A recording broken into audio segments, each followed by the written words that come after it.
បងប្អូនអរគ្នាមកដល់ឆ្នាំ2025នេះគឺជាឆ្នាំមួយដែល AI កំពុងតែអភិវឌ្ឍខ្លួនបានខ្លាំងមែនទែនជាពិសេស AI ថ្មីដែល release ដោយ Google ថ្មីមានឈ្មោះថា VO3 ហ្នឹងគឺជា AI មួយដែលអាច generate ទាំងសំឡេង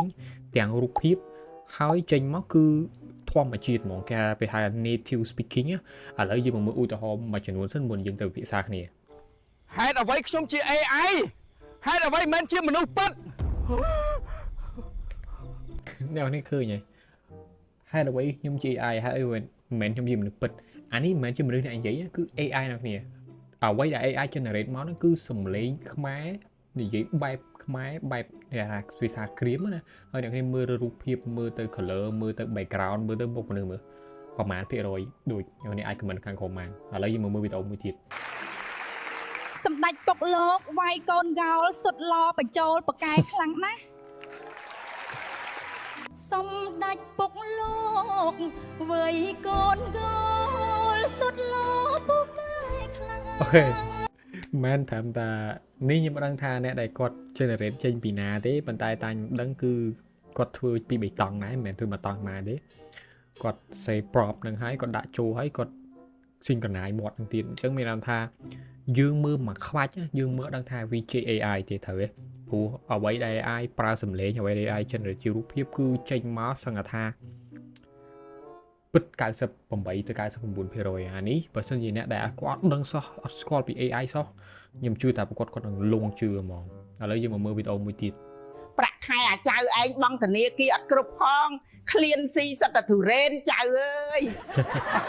ចៅសំខាន់ខ្ញុំសរសើរអ្នកដែលគាត់សរសេរ prompt ហ្នឹងខ្ញុំ give credit shout out to everyone អ្នកដែលគាត់ធ្វើ AI ហ្នឹងគាត់បកកែឲ្យទំនុកធ្វើចំហើយមិននិយាយដឹងថាខ្ញុំបងធនាគារអត់គ្រប់ខ្ញុំអត់ដែរប្រាប់អ្នកណាឲ្យដឹងផងយាយមិនដឹងអាម៉េចបើប្រពន្ធអាចៅឯងប្រាប់យាយរហូតអូខេអ្នកនេះមើលឃើញហ៎រូបភាពគឺខ្ញុំគិតថា AI វាអត់ទាន់ស្គាល់ខ្មែរច្បាស់ទេព្រោះដោយសារនៅលើបណ្ដាញអ៊ីនធឺណិតខ្មែរយើងអត់ទាន់មាន source ច្រើននៅលើអ៊ីនធឺណិតទេអញ្ចឹងវាអាចចាប់រូបភាពពីប្រទេសជិតខាងយើងមួយចំនួនមកវាមកផ្គុំគ្នាឃើញផ្ទះឃើញរបៀបការរស់នៅឃើញសម្លៀកបំពាក់អីគឺសង្កត់ថា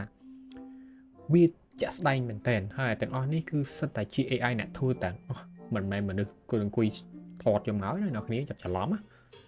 ហើយនេះគឺជាវីដេអូ AI ដែលខ្ញុំ generate ពី VOC របស់ Google នឹងផ្ទាល់តែម្ដងជាមួយមកអ្នកគ្នាស្ដាប់បែងចែកដាច់ឬអត់ថាមួយណា AI មួយណាខ្មែរមកស្ដាប់ដាលីននិយាយបន្ថែម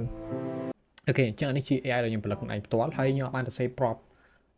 prompt នឹងច្បាស់លាស់ឲ្យវា 100% ទេគឺខ្ញុំគ្រាន់តែសរសេរអ្វីដែលខ្ញុំនឹកឃើញខ្ញុំដាក់ចូលទៅហើយរយៈពេលវា generate ផាច់ខ្ទង់3ទៅ4នាទី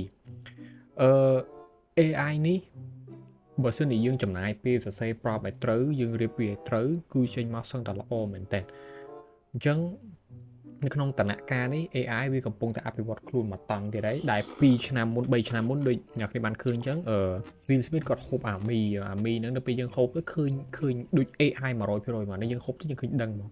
ដូចជាដល់ហូបថ្មអញ្ចឹងអាហ្នឹងយើងមើលដឹងថាអូអាហ្នឹង AI ប៉ុន្តែឥឡូវវាជាឆ្នាំមួយដែល AI កំពុងតែអភិវឌ្ឍខ្លួនបានខ្លាំង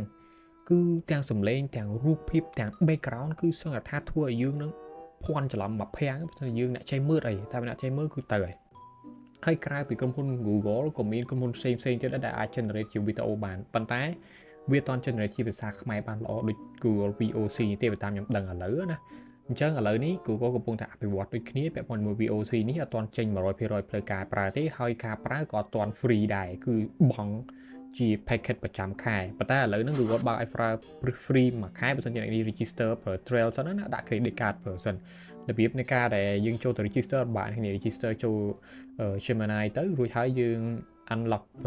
trial មួយខែហើយយើងពេលចិត្តដល់ចុងខែយើងផ្ដាច់ពីវិញទៅហើយអ្នកនេះចូលសាកប្រើទៅហើយគេឲ្យ credit យើងរយៈពេលមិនមែនគេរយៈពេលទេគេឲ្យ credit យើង1000 credit សម្រាប់ធ្វើការផលិតហើយបើសិនជានៅផលិតអស់គឺផលិតបានទៀតទេអញ្ចឹងនេះគឺជាអ្វីដែល Google ព្យាយាមពន្យល់មនុស្សពិភពលោកហើយ AI នេះសោតវាក៏មានcommunity guideline ឬក៏ research មួយចំនួនដែរដែលអត់ឲ្យមនុស្សយើងចេះតែ generate ផ្ដាស់ទេព្រោះប្រហែលថ្ងៃនេះវាកំពុងតែផ្ទុះនៅលើពិភពលោកហើយក៏មានគេថាអ្នកបុគ្គលល្បីៗឬក៏រដ្ឋាភិបាលមួយចំនួនគាត់ចេញមក ចាប់ដើម react ឬក៏ឆ្លើយតបទៅវិញដូចគ្នាថាវាជាហានិភ័យមួយដែរសម្រាប់ពិភពលោកដែល AI ធ្វើដល់កម្រិតហ្នឹងអញ្ចឹងវីដេអូនេះគឺខ្ញុំមានទីគឺចង់ចែកលេខបងប្អូនគ្នាឲ្យដឹងពីដំណើរការ AI មកដល់ឆ្នាំ2025នេះអញ្ចឹងយើងចាំមើលបន្តទៀតថាតើរយៈពេលប្រហែលឆ្នាំខាងមុខទៀតតើវាទៅជាយ៉ាងណាហើយអរគុណមែនទែនបងប្អូនគ្នាដែលបានមើលដល់ចុងវីដេអូនេះបើសិនជាបងប្អូនចូលចិត្តវីដេអូនេះជួយចុច like subscribe មួយទៅជួបគ្នាវីដេអូក្រោយនេះជា channel ថ្មីទេខ្ញុំទៅបង្កើតបានប្រហែលជាមិនមែនបង្កើតទេខ្ញុំបង្កើតយូរតែតែទើបចាប់ផ្ដើមប្រហែលជាខ្ទង់2-3 ខែទេអញ្ចឹងជួបគ្នានៅវីដេអូក្រោយជំរាបលាបាយបាយ